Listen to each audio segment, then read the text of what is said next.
എനിക്കിപ്പോൾ 19 വയസ്സാണ്. ഈ 19 വയസ്സിൻ്റെ ഉള്ളിൽ ഞാൻ ഓൾമോസ്റ്റ് 8 പേപ്പേഴ്സ് കൂടെ കംപ്ലീറ്റ് ചെയ്തു. 80% കൂടിയിട്ട് തന്നെ പാസ്സാവാൻ പറ്റിയില്ല. ഞാൻ ഭയങ്കര ഹാപ്പിയാണ്.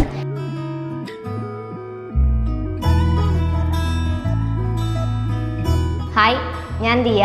എൻ്റെ വീട് തൃശ്ശൂരാണ്. ഞാൻ നിലാൻസിൽ ACCA പഠിച്ചുകൊണ്ടിരിക്കുകയാണ്.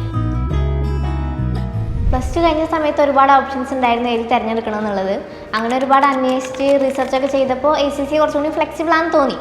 പക്ഷേ ഫ്ലെക്സിബിൾ ആണെങ്കിൽ എല്ലാവരും അങ്ങനെ യൂഷ്വലി പറയുന്ന കേട്ടു പേപ്പേഴ്സ് എഴുതിയെടുക്കാൻ കുറച്ച് ബുദ്ധിമുട്ടാണ് എന്ന്. പക്ഷേ വീട്ടിൽ സംസാരിച്ചപ്പോൾ വീട്ടുകാരൊക്കെ ഭയങ്കര സപ്പോർട്ടായിരുന്നു.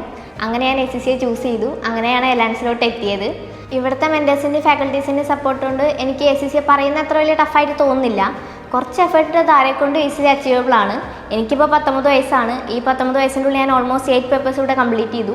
അതിൽ ഞാൻ ഭയങ്കര പ്രൗഡാണ്.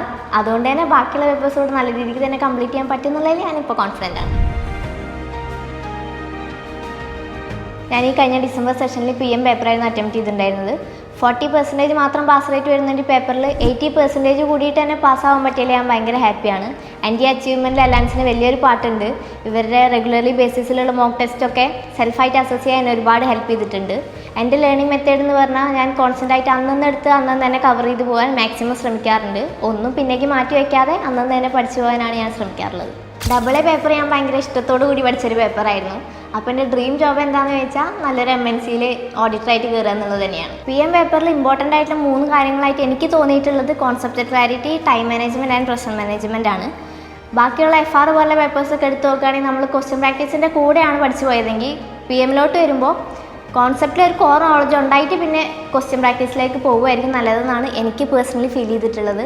പിന്നെ ഞാൻ എൻ്റെ എല്ലാ പ്രാക്ടീസ് ക്വസ്റ്റ്യൻസും ടൈം കൺസ്ട്രെയിൻ വെച്ചിട്ട് തന്നെയാണ് ചെയ്ത് പഠിച്ചിട്ടുള്ളത്. അതുകൊണ്ട് തന്നെ എക്സാം ഹോളിലും നമുക്ക് അങ്ങനെ ടൈമിൻ്റെ ഒരു ഇഷ്യൂ വന്നിട്ടില്ല. പിന്നെ PM നല്ല ബാക്കിയുള്ള എല്ലാ പേപ്പേഴ്സിലുള്ളതാണ് പ്രഷർ മാനേജ്മെൻറ്റ്.